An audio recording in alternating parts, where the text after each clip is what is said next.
Ujambo mpenzi mtazamaji, kwa mitandao ya kijamii utawaona wasichana wengi sana ambao wanaojisifia ya kwamba wameweza kulala na wanaume ambao ni maarufu sana. Utawasikia hao wasichana wakisema hivi: wao wamelala na mwanasiasa fulani, wamelala na muimbaji fulani, wamelala na mchungaji fulani, wamelala na kiongozi fulani, wamelala na watu fulani. Nafikiria swali ambalo hao wasichana wanalostahili kujiuliza ni hili: ndiyo umefanya nao ukahaba, uasherati pamoja na uzinzi? Swali ambalo wanalostahili kujiuliza ni hili: ni kwa nini hawakukuoa, wakakuacha wakaenda kuoa mwanamke mwingine kando na wewe?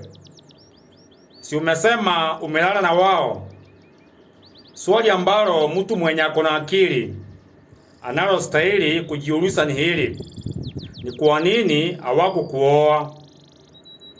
Kumaanisha kuna kitu ambacho walichokiona kwako. Nimeeleweka? Ndio maana hawakukuoa.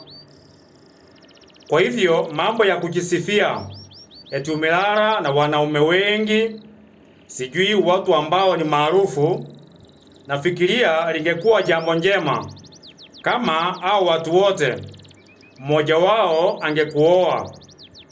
Hilo jambo kama angekuoa lingesaidia sana. Lakini sasa angalia, wamekutumia mpaka tukikuangalia hivi hata ufai. Kwa nini? Nikao umeisha. Wale wanaume walikumaliza.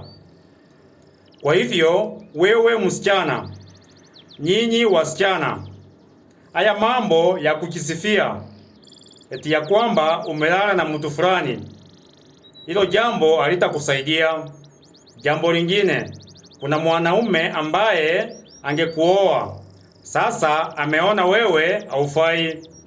Uokoke, umrudie Mungu, mambo ya kuendea vyema. Tunaelewana? Ujiulize ni kwa nini hawakukuoa.